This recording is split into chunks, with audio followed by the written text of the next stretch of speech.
పేతురు రాసిన మొదటి పత్రిక 4వ అధ్యాయము 7వ వచనం. అయితే అన్నిటికీ అంతము సమీపించి ఉన్నది కాగా మీరు స్వస్థ బుద్ధి గలవారై ప్రార్థనలు చేయుటకు మెలకువగా ఉండుడి. అందరూ చెప్పడి మాట.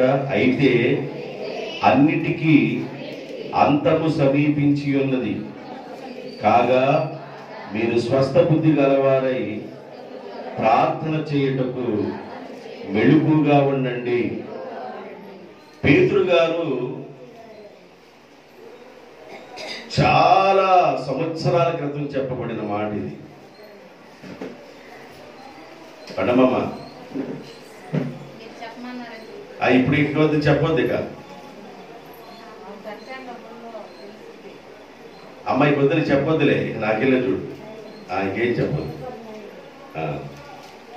అన్నిటికీ అంతము సమీపించి ఉన్నది. మరి నాయన మన దేశంలో లేదయ్యా. వాక్యం విను, ఏం చెప్పాకు, నువ్వు మాట్లాడబాకు, మౌనం ఉండా. అన్నిటికీ అంతము సమీపించి ఉన్నది అన్నాడు. దేనికి అంతం సమీపించింది? అన్నిటికీ అంతము సమీపించింది గనుక మీరు స్వస్థ బుద్ధి గలవారై మెలకువగా ఉండి ప్రార్థన చేయండి అన్నాడు. అన్నిటికీ అంటే దేనికి అని అర్థం? కీర్తన గ్రంథం 146వ కీర్తన 6వ వచనం. కీర్తన గ్రంథము 146వ కీర్తన 6వ వచనం. ఆకాశమును భూమిని సముద్రమును దానిలో ఉన్న సర్వమును, ఆకాశము అందున్న సర్వమును, భూమిని అందున్న సర్వమును, సముద్రమును అందున్న సర్వమును. ఇంకేముంది? ఆకాశం అయిపోయింది, భూమి అయిపోయింది, సముద్రం, ఇంకేమైనా ఉన్నది మిగిలి? అన్నిటికీ అంతం సమీపించిందంటే ఆకాశమును అందున్న సర్వమును. ఆకాశంలో ఏముంది? సూర్యుడు, చంద్రుడు, నక్షత్రాలకు అంతము సమీపించి ఉన్నది. అన్నిటికీ అంతము సమీపించి ఉన్నది. ఆకాశము అందున్న వాటికిని, భూమి అందున్న వాటికిని. భూమిలో ఏమేమి ఉన్నాయి? పక్షులు ఉన్నాయి, జంతువులు ఉన్నాయి, ప్రాకే పురుగులు ఉన్నాయి, ఎగిరే పక్షులు ఉన్నాయి, నేల ప్రాకే జీవులు ఉన్నాయి, కొండలున్నాయి, పర్వతాలు ఉన్నాయి, చెట్లు ఉన్నాయి, కనబడే ప్రకృతి మొత్తం ఉంది. దాని మొత్తానికి ఏం సంభవించింది? భూమి అందున్న సమస్తమునకును అంతము సమీపించి ఉన్నది. ఈ భూమి మీద తోలే గాలి ఆగిపోద్ది, శ్వాస నిశ్వాసాలు ఆగిపోతాయి. ఫ్యాన్లు పెట్టుకుంటే గాలి తోలుతుంది. బైబిల్ చెబుతుంది గాలి ఏ దిక్కు నుండి బయలుదేరి ఏ దిక్కుకు వెళుతుందో నీకు తెలుసా అంటాడు. గాలి కూడా బంధించబడింది, దానికి అంతం సమీపిస్తుంది. భూమి అందున్న సమస్తమును, ఆకాశమును అందున్న సమస్తమును, సముద్రమును అందున్న సమస్తమును, వాటన్నిటికీ అంతము సమీపించి ఉన్నది. అంటే ఇక కనబడేదేమి? సృష్టిలో నీకు మిగిలేదేమి? సముద్రము మిగలదు, భూమి మిగలదు, ఆకాశము దానిలో ఉన్నవి కూడా మిగలవు. అంతా శూన్యమైపోద్ది.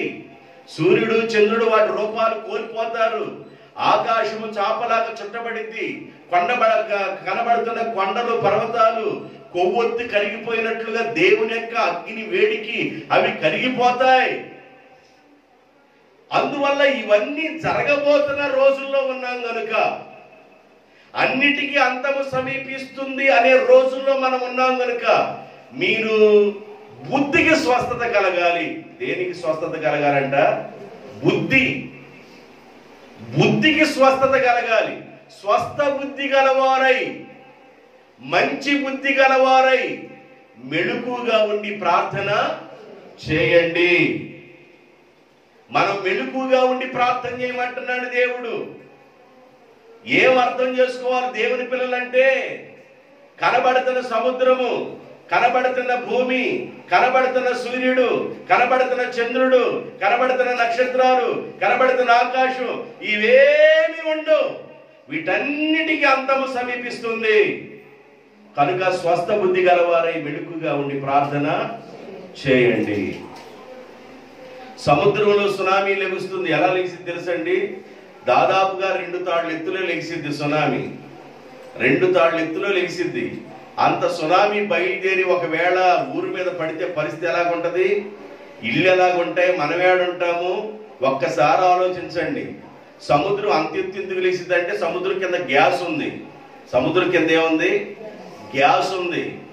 అదేమైందంటే భూమి, సముద్రంలో కూడా భూకంపాలు కలుగుతాయి. సముద్రంలో కూడా భూకంపాలు కలుగుతాయి. భూమి నోరు తెరిచినప్పుడు ఈ వాటర్ అంతా లోపలికి వెళ్ళిపోతుంది. నోరు తెరవలే ఆ భూమి లోపల ఉన్న గ్యాసు అలాగ ఎప్పుడైతే పైకి తనిద్దో నీళ్లు మొత్తం 2 తాళ్ల ఎత్తులో లెగిసి ఊర్ల మీదకి వచ్చి పడతాయి అన్నమాట. భయంకరమైన రోజుల్లో ఉన్నాం. వింటున్నాం కదా, అగ్ని ప్రమాదాలను వింటున్నాము, సునామీలు వచ్చినాయి అని వింటున్నాము. ప్రకృతి చాలా గందరగోళంగా ఉంది. దేవుని బిడ్డలారా, అందుకని స్వస్థ బుద్ధి గలవారై మీరు మెలకుగా ఉండి ప్రార్థన చేయండి. దేవుని బిడ్డలు మెలకువ అవసరం. దేవుని బిడ్డలకి ఆత్మలో మెలకువ అవసరం. చాలా మందికి మెలకువ రావటం లేదు, మెలకుగా ఉండలేకపోతున్నారు. ఆత్మలో కూడా మెలకుగా ఉండలేకపోతున్నారు. శారీరక పూర్వకంగాను ఆత్మలో మెలకువ లేని వారుగాను జీవిస్తున్నారు. మెలకుగా ఉండి ప్రార్థన చేయండి. బైబిల్ చెబుతుంది, కీర్తన గ్రంథము 102వ కీర్తన 7వ వచనం. కీర్తన గ్రంథము 102వ కీర్తన 7వ వచనం. రాత్రి మెలకుగా ఉండి ఇంటి మీద ఒంటిగానున్న పిచ్చుకవలే నేనున్నాను. భక్తుడైన దావీదుకి శ్రమ కాలంలో ఆయన అంటాడు, రాత్రి పూట నేను ఒంటిగా ఉండి ఇంటి మీద ఉన్న పిచ్చుకి ఎలాగైతే ఉంటుందో అలా నేను ఉన్నాను. మనిషికి నిద్ర ఎప్పుడు పట్టదో చెప్పండి? మనుషులకు నిద్ర ఎప్పుడు పట్టదు చెప్పండి? ఇంట్లో సమస్యలు బాగా పెరిగినప్పుడు. అసలు నువ్వు నిద్రపోవాలన్నా నిద్రపోవు, నిద్ర రాదు. సమస్య పెరిగినప్పుడు నిద్రలు రావు. ఏదైనా సమస్య స్టార్ట్ అయిందంటే నిద్ర పోదామన్నా నిద్ర రాదు. ప్రశాంతమైన నిద్ర ఎప్పుడు పట్టిందంటే ఏ బాధ ఏ దరువు లేదన్నప్పుడు ప్రశాంతంగా నిద్ర పట్టింది. కానీ భక్తుడిని దావీదంటాడు, తనకెదురవుతున్న కష్టకాలంలో, తనకెదురవుతున్న బాధల్లోనూ ఒకవైపు సవులు తరుగుతూ ఆయన కొండల్లో ఉన్నా గుహల్లో ఉన్నా మరి ఎక్కడెక్కడో తిరుగుతున్నా దావీదును తరుగుతూ ఉన్న పరిస్థితుల్లో, అలాంటి భయానకరమైన పరిస్థితుల్లో ఆయన అంటాడు, నా పరిస్థితి ఎలాగుందంటే రాత్రి పూట మెలకుగా ఉండి ఇంటి మీద ఉన్న ఒంటిరిగా ఉన్న పిచ్చుకవలే నా బ్రతుకైపోయింది అంటాడు. మెలకువ అనేది దేవుని బిడ్డలకు అవసరం. యేసు ప్రభు కూడా చెప్పాడు కదా, శిష్యులారా ఒక గడి అయినా మీరు మెలకుగా ఉండి ప్రార్థన చేయండి.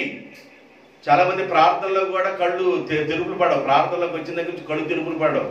ఏందో ఇంటి దగ్గర ఉంటే ఏమన్నా గొడ్ల గుబులు చూసినట్టు చూస్తుంటారు జీవనించుకొని. ఏ చర్చలు రాగలే మాయిదారు రోగం అంతా వచ్చింది ఒక్కొక్కడికి. మాయిదారు రోగం అంతా వచ్చింది ఒక్కొక్కడికి.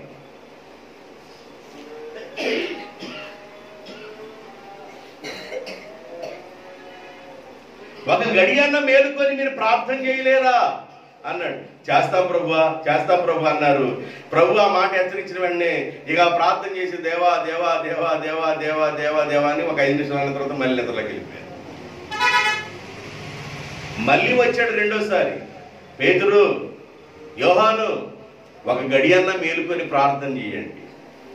చేస్తా ప్రభువా, చేస్తా ప్రభు అన్నారు. అప్పుడు యేసు ప్రభు అంటాడు, మీరు శోధనలోనికి ప్రవేశించకుండా ఉండినట్లు. దేనిలోనికంట? శోధన రాకముందే శోధన రాకముందే శోధకుడు కాసుకొని ఉంటాడు ఎవరు శోధించాలా అని. శోధకుడు కాసుకొని ఉన్నాడు. బైబిల్ చెబుతుంది నిద్రపోని వారిద్దరు ఉన్నారంట. అపవాది నిద్రపోవట్లేదు, నిన్ను కాపాడే దేవుడు కూడా నిద్రపోవట్లా. నిన్ను కాపాడువాడు కొనకడు నిద్రపోడు. ఇజ్రాయేలును కాపాడువాడు కొనకడు నిద్రపోడు. సాతాను రాత్రి మగడు నేరాలు మాపాలని వాడు నిద్రపోవట్లా. టైము కొద్దిగానని వాడు నిద్రపోవట్లా. దేవుని పిల్లలుగా ఉన్న మనము కూడా ఆత్మలో మెళుకు కలిగి ఉండాలి, ఆత్మలో మంట కలిగి ఉండాలి. భక్తులను దావీదంటాడు, నిన్ను గురించి నేను ధ్యానం చేస్తుండగా నా హృదయంలో మంట కలుగుతుంది అన్నాడు. ఎమ్మాయి అనే మార్గంలో ఇద్దరు మనుషులు వెళుతున్నప్పుడు వారి మధ్య యేసయ్య ప్రత్యక్షమయ్యి వాళ్ళతో మాట్లాడుతూ వెళ్ళి వాళ్ళ ఇంటికి వెళ్ళిన తర్వాత రొట్టె విరిచి వాళ్ళకి పెట్టిన తర్వాత ఆయన ఆరోహణమయ్యాడు, కనబడకుండా వెళ్ళిపోయాడు. వాళ్ళు ఏమనుకున్నారంటే అతడు మనతో మాట్లాడుతున్నప్పుడు మన హృదయములు మండలేదా? నీ హృదయము మండుతూ ఉండాలి, ఆత్మలో మెళుకుగా ఉండాలి. ఒకవేళ నువ్వు ఆత్మలో మెళుకువ లేని బిడ్డగా ఉన్నట్లయితే ఏం కాసుకొని ఉందంట? చెప్పండి, ఏం కాసుకొని ఉంది? శోధన. శోధన. శోధనలోనికి ప్రవేశించకుండా ఉండునట్లు మీరు మెళుకుగా ఉండి ప్రార్థన చేయండి. శోధకుడు శోధించడానికి దోస్తాడు. దేవుని బిడ్డలారా, కుటుంబంలో యజమానినో, కుటుంబంలో యజమానురాలను, కుటుంబంలో ఉన్న బిడ్డలను, ఇంటి పక్క వాళ్ళ ద్వారా ఎవరో ద్వారా నీకు శోధన రావడం ప్రారంభమైంది. శోధనలోనికి నువ్వు వెళ్లకుండా ఉండాలంటే నువ్వేం చేయాలంటే మెళుకుగా ఉండి ప్రార్థన చేయాలి. నేను అలసిపోతున్నాను కదయ్యా, పని చేసుకొని వస్తున్నాను కదా, ఉదయం అంతా అలసిపోతున్నానంటే అలసిపోయావు. పని చేయడానికి ఎంత శ్రద్ధగా పని చేసుకున్నావు, ఎంత కూలి వచ్చిందని శ్రద్ధగా పని చేసుకున్నావు. కాస్త ఇంటికి వెళ్ళిన తర్వాత వేడి నీళ్లు పోసుకున్న తర్వాత కాస్త అన్నం తినడానికి ముందుగా గాను, లేదా అన్నం తిన్న తర్వాత పడుకోవడానికి ముందుగా గాను నువ్వేం చేయాలంటే మోకరించి ప్రార్థన చెయ్యాలి. ప్రార్థన చాలా ప్రాముఖ్యమైంది. ఆత్మలో ప్రార్థన చాలా ప్రాముఖ్యమైంది. ప్రార్థన very very very very important. ప్రార్థన చాలా ప్రాముఖ్యమైంది.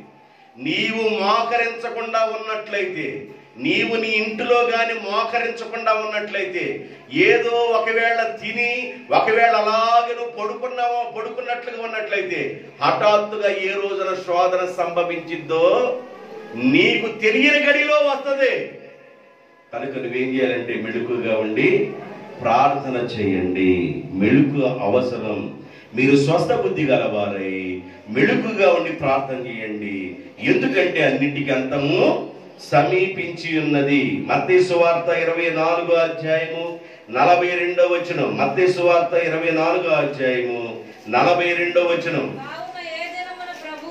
కావున ఏ దినమున ప్రభు వచ్చునో మీకు తెలియదు గనుక. కావున ఏ దినమున ప్రభు వచ్చునో, ఏ రోజున ప్రభు వస్తాడో మీకు తెలియదు కనుక మీరు మెళుకుగా ఉండి ప్రార్థన చేయండి. మెళుకు చాలా అవసరం దేవుని బిడ్డలారా. ఏ దినాన ప్రభు వస్తాడో తెలియదు, ఏ గడియలో ప్రభు వస్తాడో తెలియదు. అందువల్ల మెళుకుగా ఉండి ప్రార్థన చేయండి. దొంగడు ఎప్పుడు వస్తాడు?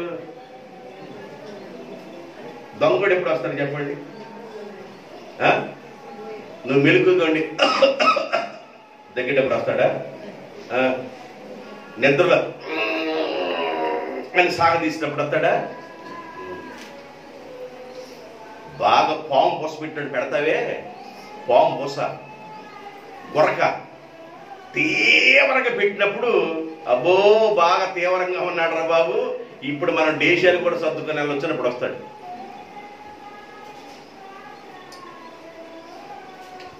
లాకర్లో పెట్టి కూడా తీసుకుంటాడు. ఎక్కడి అంట? లాకర్లో పెడుతున్నావు చూసావా, లాకర్లో ఉన్నవి కూడా తీసుకుంటాడు. బైబిల్ చెబుతుంది ఏ దినమున ప్రభు వచ్చునో నీకు తెలియదు కనుక మెళుకుగా ఉండి ప్రార్థన చేయండి. 43వ వచనం, 24:43.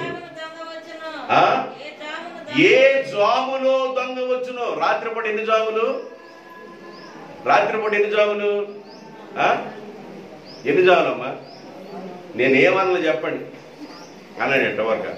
అంటే నీ ఫీలింగ్ ఇచ్చినట్టు ఉండాలి, అంటే ఏదో చెబుతున్నట్టుగా. అంటే నాకు అప్పుడు అర్థమైంది, ఫీలింగ్ ఇచ్చినట్టు ఉండద్దు. ఎన్ని జాములు ఉన్నాయి రాత్రిపూటకి? 4 జాములు ఉన్నాయి. ఏ జాములో నిద్రపోతావు నువ్వు? ఏ జాములో నిద్రపోతావు నువ్వు? కొంతమందికి 7:30-8 గంటలకే తండ్రి ప్రభువా యేసు నాయనా స్తోత్రం నాయనా అని 8 గంటలకే పడుకుంటున్నారండి. 7:30-8 గంటలకి నిద్ర వచ్చేస్తుంది కొంతమందికి. కొంతమందికి ఏమన్నా 10 గంటలకి పనులయ్యే తల్లికి, కొంతమందికి రాత్రి కూడా 10 గంటలు అవుతుంది. పనులయ్యే తల్లికే 10 గంటలు అయింది. నేను పేరు పెట్టి అడగమంటారు ఎన్ని గంటలకు పడుకుంటున్నారని. నాకు వెళ్ళి తేటగా చూడండి అంట. నువ్వు అంత తేటగా అడిగితేట కన్నా రేవంత్ అంత తేటగా పడుకుంటా మనం. ఏనన్నా నేను వాక్యంగా చెబుతుంది, అంత తేటగా పడుకున్నాను. రాత్రిపూటకి ఎన్ని జాములంట? 4 జాములు. మొదటి జాము 6 గంటల నుండి 9 గంటలు. రెండో జాము 9 గంటల నుండి 12 గంటలు. అంటే ప్రతి జాముకి 3 గంటలు. ప్రతి జాముకి 3 గంటలు. ఏ జాములో దొంగ వచ్చునో మీకు తెలియదు. అంటే మొదటి జాములో వస్తాడా, రెండో జాములో వస్తాడా, మూడో జాములో వస్తాడా, 4వ జాములో వస్తాడా, ఏ జాములో దొంగ వస్తాడో తెలియదు. మౌతులు ఎందుకులే. యేసుపాదం గారు, శైలమ్మ ఆదివారం ఆరాధనకి వెళ్ళారు. పట్టపగలు ఆదివారం ఆరాధనకి వెళ్ళారు. బాపట్ల టౌన్లో డబ్బులున్నాయి, బంగారం ఒక 11 శవరల దాకా ఉంది. 4.5 శవరు తీసుకున్నాడట ముచ్చటగా. ఎవడో ఎంత తీసుకున్నాడు? 4.5 శవరు ముచ్చటగా తీసుకొని వెళ్ళిపోయాడు. తాళం వేసి ఉంది ఇంటికి. తాళం ఎట్టా తీసాడో తెలియదు. లాకర్లో బంగారం పెట్టుకుని వారులారా మెళుకుగా ఉండుడి. పట్టపగులు సీసీ కెమెరాలో తీశారులే. ఎవరో గుర్కా డ్రెస్ వేసుకొని ఒక లేడీ, ఒకడేమన్నా ముఖానికి ఇది పెట్టుకొని వచ్చాడు, కానీ వాళ్ళు ఎవడో అర్థం కావట్లేదు. పట్టపగులు దొంగతనాలు పట్టపగులే జరుగుతున్నాయి. ప్రభువు రాకడ ఎలాగుండిద్దో మీకు తెలుసా? దాన్ని పోలుస్తూ పరిశుద్ధాత్మ దేవుడు ఎలా రాశాడంటే, దొంగ ఏ జాములో వస్తాడో మీకు తెలుసా? తెలియదు. మొదటి జాములో వస్తాడో, రెండో జాములో, మూడో జాములో, 4వ జాములో, ఏ జాములో వస్తాడో తెలియదు. కనుక మీరు మెళుకుగా ఉండి ప్రార్థన చేయండి. దేవునికి స్తోత్రం చెప్పండి, గట్టి చెప్పండి, కళ్ళు మూతలు పడేవాళ్ళు చెప్పండి.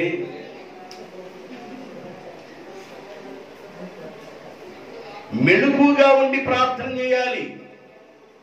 మనం ఎలా ఉండి ప్రార్థన చేయాలి? మెళుకుగా ఉండి ప్రార్థన చేయాలి. నువ్వు చేసే ఎంతసేపు చేస్తారో నాకు తెలియదు, కానీ నీ ఇంట్లో ఎంతసేపు మోకరిస్తున్నావో నాకు తెలియదు, కానీ ఒకవేళ ప్రభు పని కోసం, నీ పని కోసం నువ్వు ఎంత కేటాయిస్తారో నాకు తెలియదు, కానీ ప్రభు ఒకవేళ లెక్క అడిగినప్పుడు త్రాసులో నువ్వు మరి తేలిపోయే విధంగా ఉంటున్నావో లేదా తూగే విధంగా ఉంటున్నావో నాకు తెలియదు, కానీ ప్రార్థన చేయటం మాత్రం చాలా ప్రాముఖ్యమైంది. దేవుని బిడ్డలారా, దేవునికి స్తోత్రం. అన్నిటికీ అంతము సమీపించి ఉన్నది. ఆకాశమందున్నవి అందున్న సమస్తమును, భూమి అందున్న సమస్తమును, సముద్రము అందున్న సమస్తమును, వాటన్నిటికీ అంతము సమీపించి ఉన్నది. కనుక మీరు స్వస్థ బుద్ధి గలవారై. ఏ బుద్ధి అంట? స్వస్థ బుద్ధి అనగా మంచి బుద్ధి. ఒక్కోసారి కొంతమంది బుద్ధి బాగుండదు. నువ్వేం చెప్పుకోవాలండి బుద్ధితో? ఈ బాగాని బుద్ధితో నేను ఎంతకాలం జీవించినా నేను మరుగుజ్జి చెట్టు వలె ఉంటాను. లేదు లేదు, ఈ బాగాని బుద్ధిని తీసేసి కొంగటేళ్లతో కూడా లాగి పడేసి నేను అందరితో బాగుండాలని ప్రయత్నం చేసుకుంటే నువ్వు అందరితో బాగుంటావు. అదే స్వస్థ బుద్ధి. దేవునికి స్తోత్రం. హల్లెలూయా. స్వస్థ బుద్ధి అంటే ఏంది? బుద్ధికి స్వస్థత. స్వస్థ బుద్ధి గలవారే మీరు మెళుకుగా ఉండి ప్రార్థన చేయండి. మత్తయి సువార్త 25వ అధ్యాయము 13వ వచనం. మత్తయి సువార్త 25వ అధ్యాయము 13వ వచనం. ఆ దినమైనను ఆ గడి అయినను ఆ దినమైనను ఆ గడి అయినను మీకు తెలియదు గనుక మెళుకుగా ఉండి ప్రార్థన చేయండి. ఏ దినము? ప్రభు ఏ దినములో వస్తాడో, ఏ గడియలో వస్తాడో తెలియదు, ఏ జాబులో వస్తాడో తెలియదు కనుక మీరు మెళుకుగా ఉండి ప్రార్థన చేయండి. తుఫాను వచ్చింది ఎవరికైనా తెలుసా? ముందుగా తుఫాను వస్తుంది, హెచ్చరికలు చేస్తున్నారు. తుఫాను వస్తుందని హెచ్చరికలు చేస్తారు.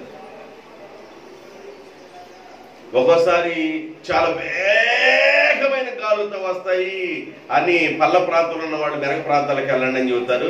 ఏమన్నా తుస్సని ఆగిపోతుంది తుఫాను. కొంతమంది ఏమి లేదన్నట్టుకుంటుంది కానీ ఊరు మొత్తాన్ని ఎరగ తీసుకుని వెళ్ళిపోతుంది తుఫాను. అది వేగము ఎలా పనిచేస్తుందో తెలియదు. భయంకరమైన పరిస్థితులు. ప్రభు ఏ గడియలో ఏ జాములో వస్తాడో మీకు తెలియదు కనుక మీరు మెళుకుగా ఉండి ప్రార్థన చేయండి చేయండి. మత్తయి సువార్త 26వ అధ్యాయము 41వ వచనం. 26వ అధ్యాయం 41వ వచనం.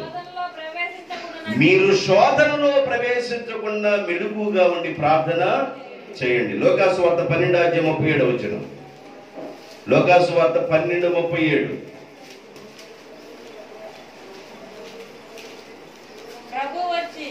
ప్రభు వచ్చి ఏ దాసుడు మెలకుగా ఉండుట కనుగొనునో ఆ దాసులు ధన్యులు. ప్రభు వచ్చినప్పుడు ఏ దాసుడు మెలకుగా ఉండుట కనుగొనునో ఆ దాసుడు ధన్యుడు.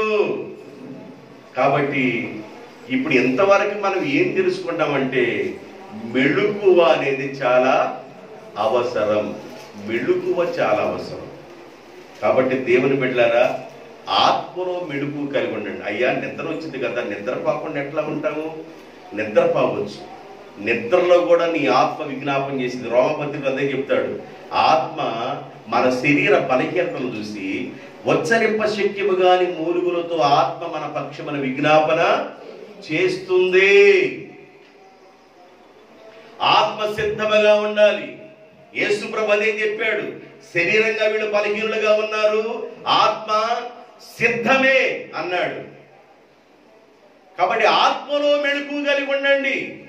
ప్రభు ఏ జాములో ఏ గడియలో వస్తాడో మనకు తెలియదు కనుక, ఆ సమయమైనను ఆ గడి అయినను మనకు తెలియదు కనుక మీరు శోధనలోనికి ప్రవేశించకుండా ఉండనట్లు మెళుకుగా ఉండి ప్రార్థన చేయండి. అందరూ స్వస్థ బుద్ధి గలవారై ఉండండి. ఎందుకు దేవుడు ఈ మాట చెబుతున్నాడంటే అన్నిటికీ అంతము సమీపించి ఉన్నది. అన్నిటికీ అంతము సమీపించి ఉన్నది. నేను ఒక్కొక్క పాయింట్ చెప్పేసి నేను వాక్యాన్ని ముగిద్దాము అనుకుంటున్నాను. దేవుని బిడ్డలారా, మత్తయి సువార్త 6వ అధ్యాయం 7వ వచనం.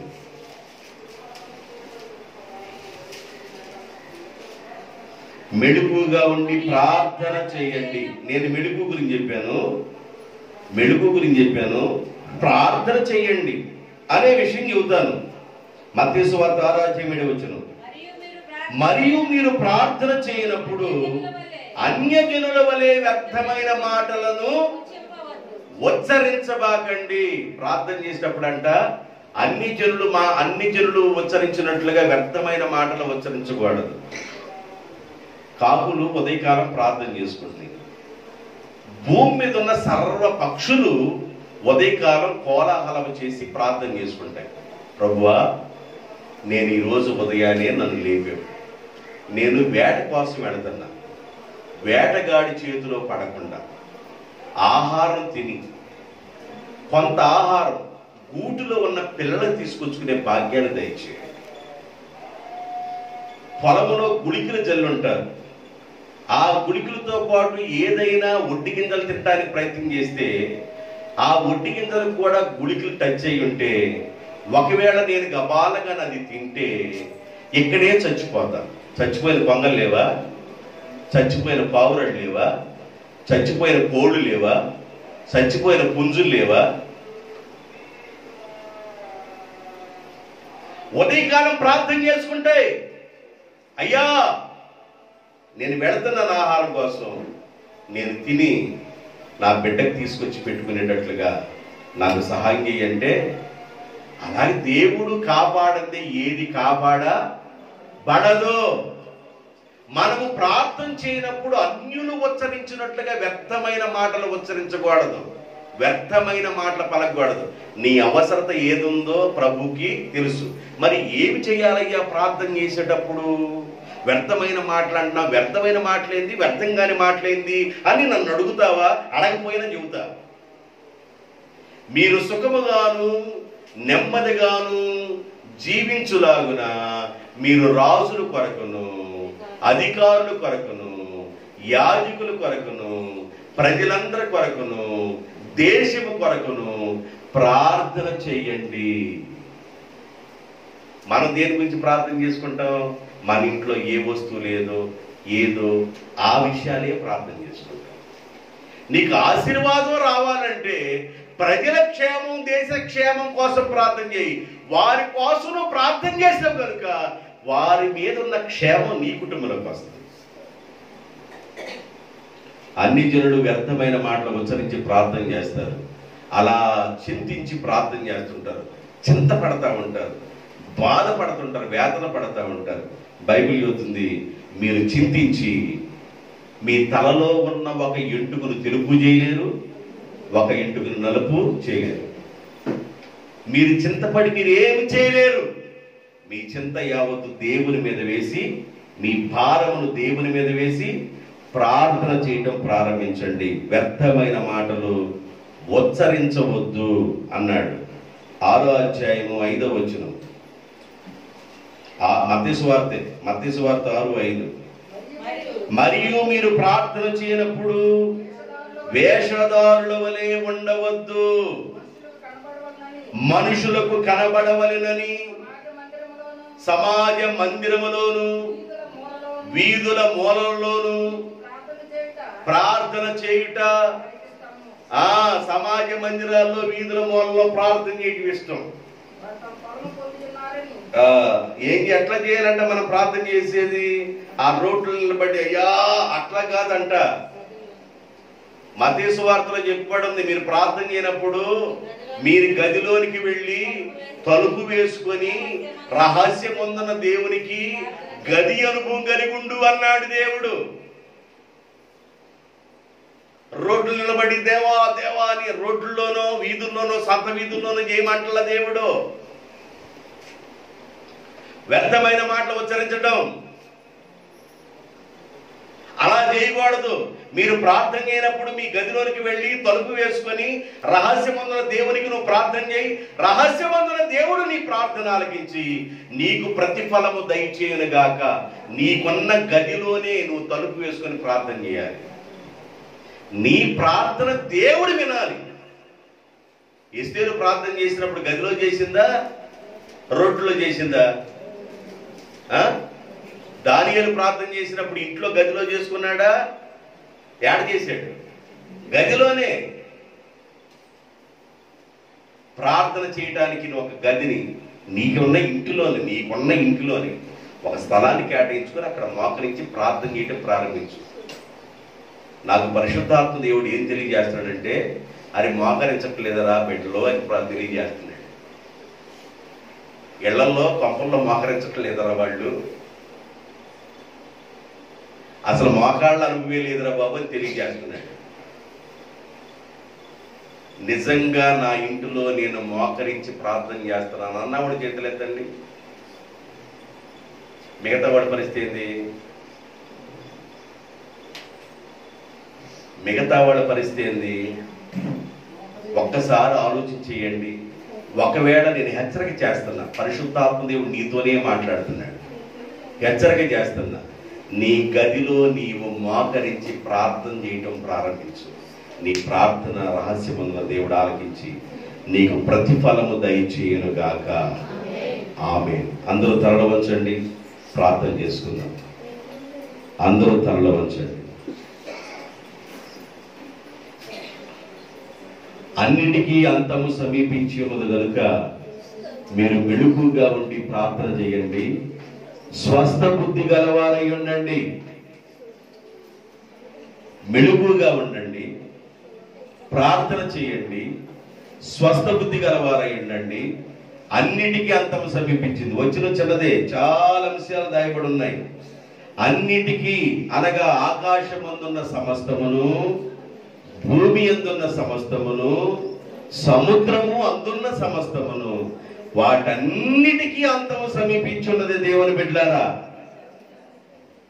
ఆ రోజు మనం చూడకముందు ఆ రోజు చూడాలని కోరుకోబాకండి. ప్రభువా, ఆ గడియ రాకమునిపే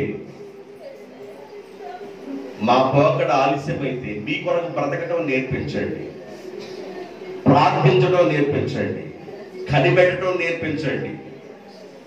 దేవుడు మాట్లాడుతున్న మాటని జ్ఞాపకం చేస్తున్నాను. నువ్వు శోధనలోనికి ప్రవేశించబోతున్నావు కనుక ఈ మాటతో నువ్వు తేరుకొని నువ్వు కానీ ప్రార్థన చేస్తే శోధన గడియ నుండి విడిపించబడబోతున్నావు.